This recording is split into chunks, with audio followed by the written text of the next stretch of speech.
So what is actually the Pareto principle? If you never heard of it before, it can be called the 80-20 rule, and it states that 80% of the outputs come from 20% of the inputs. What that means is that you probably need just 20% of the effort that you are actually now putting into making something to make 80% of that one bit. But why should you even care about this? Because most things that we do right now make no difference whatsoever. Being busy is a form of laziness. Lazy from reflecting on your priorities and the thing that you work on. And this principle applies to absolutely anything, from studying, starting a business, learning a new skill, to life in general. This is the only video that you have to watch to get the full understanding of the principle and to learn how you can apply this into your life so you can spend the least amount of time doing the things that you have to have a lot more energy and time to do the things that you actually want to do. So we will start with first explaining the principle, then how it can help you no matter how you are treating productivity right now. How we as students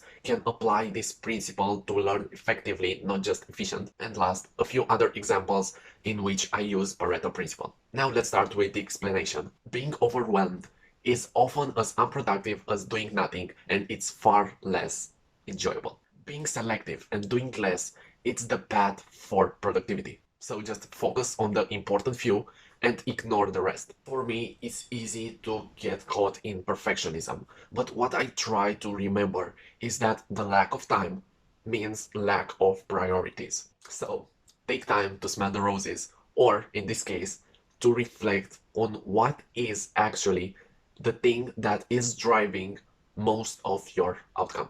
In other words, what are those actions that you do right now that don't make a difference in the final outcome? As Tim Ferriss says in his amazing book, The 4-Hour Workweek, for you to actually see what is really bringing that 80% of the results, you have to throw it all up on the wall and see what sticks. Just try different things, try reducing your actions, try reducing the methods that you use for studying, and I'm sure that you will find eventually something that works great. Now, how can the Pareto principle actually help you? So there are three types of people out there in which you might recognize yourself. Type 1. You are not really that interested in productivity, but you want to get your homework done or your task done efficiently, so you have more time to spend playing games or watching Netflix. Type 2. You are meticulous, you are a perfectionist. You spend ages on retuning stuff that you have already done, putting in 2 or 3 extra hours of work, even though the small details don't make much difference in the end. That's me. And type 3, you believe in meritocracy, which means that you think people deserve as much success as the amount of effort they are putting into the thing that they're making. Spoiler, this is not how life works. Especially for the type 3 people out there, you can check a video where I review The Unfair Advantage, a book so amazing that reveals how luck plays a big role into success and how you can improve your luck. Check it out up here. So no matter what type of a person you are, the Pareto principle will help you. Because you can right now reduce a lot of the stuff that you are making and still reaching the same amount of results. If you're a student, for example, only a part of the study session will play a role into the amount of information that you manage to stuff into your brain. And that part may just be the first 10 to 20 minutes when you have absolute focus on that topic. This is why I use Pomodoro techniques to study, a method that I am going over in depth in a video that you can check up here.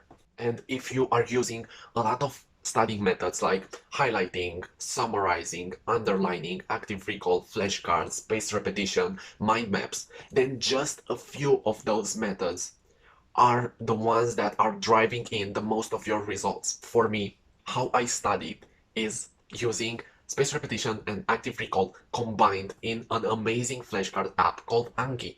And I only spend like 30 minutes a day doing flashcards, and this is everything I have to do to remember everything I have to learn. You can check the video up here where I show a more in-depth look of how my workflow looks like in Anki. Or another example for studying is when I study, a wrong approach for me, it would be to take every chapter of the textbook and learn it by heart, every detail and every possible thing in that chapter, and then going to the next one. I don't like to do that because I don't retain much on the long term. And so what I use is this Pareto principle. I do an 80-20 on every chapter of that book, reading on a fast pace, seeing what information is the most valuable, what information I have to know to understand the broad image of the whole textbook. After I know what is the most useful information that I have to understand, I do another 80-20 on top of that, adding bits and pieces, bits of details, but not that much detail. And then I do another 80-20 and another one until I have every piece, every detail in place, and this is when I will know everything for long term. And after that, I just use active recall and spaced repetition for learning these bits, these details, these factoids that usually get lost. And I made a video about both of these topics, and you can check them out up here. Now, some other examples of how I use the Pareto principle are this. First of all is when making videos on YouTube.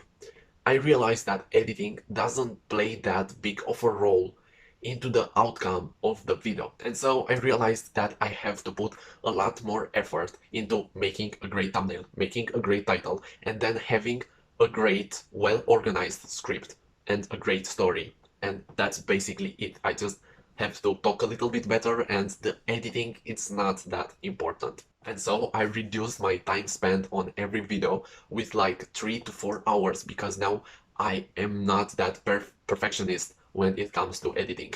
I just do the basic stuff for the video to look okay, and that's it. As I am learning to play the guitar now, what I want to reach is the point where I can sing along while playing some chords on the guitar. And for that, I don't have to learn scales and I don't know what fancy things. Don't get me wrong, I don't want to end up being a rock star or something, and if you put in the effort to reach that point, I'm so happy for you. I don't say that this is wrong, I just say that my goal is to be able to do this one thing, to sing along while playing some chords. And there is 20% of the actual information on the actual effort that a guitarist, a professional guitarist, puts into learning this, that I have to put to reach the goal that I have. This works as well as I will soon try to learn French.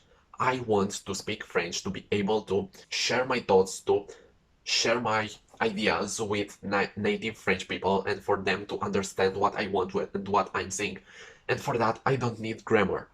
I just want to be able to speak and to connect some words for them to understand me, and that's all.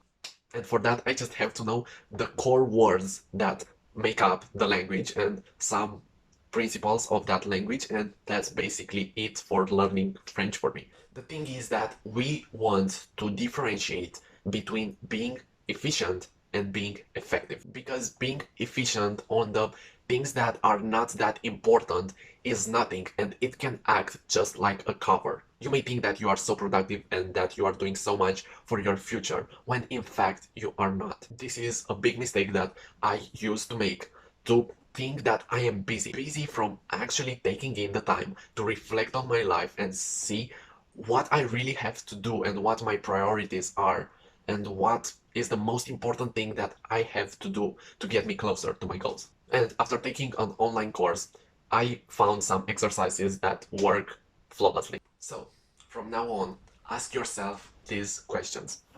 Which 20% of sources are causing 80% of my problems and unhappiness? And which 20% of sources are resulting in 80% of my desired outcomes and happiness? This can be applied to anything that you do, to any part of your process, and even to people. Think about what are some people that take too much energy from you, and then try to cut them off a little, because nothing is more important than your happiness. What I also did for that, it was to make this post-it that this amazing book said it would be life-changing, The 4-Hour Quick by Tim Ferriss.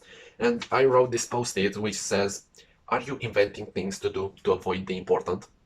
And I put it on my laptop and I see it every day when I am going to work on my laptop. And this is really what made me so much effective and not just efficient.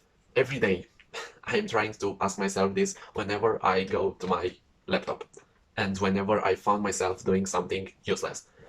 Are you inventing things to do to avoid the important? Really. Try to make this exercise, take a post-it, write this on it, are you inventing things to do to avoid the important, and stick it onto your laptop. And I am sure that you will have a lot to learn from this. Now you can check out the video up here, where I go more in depth on what is actually the difference between being efficient and being effective. Thank you so much for watching. I wish you an effective weekend, less inputs for more outputs, and I will see you in the next one. Bye!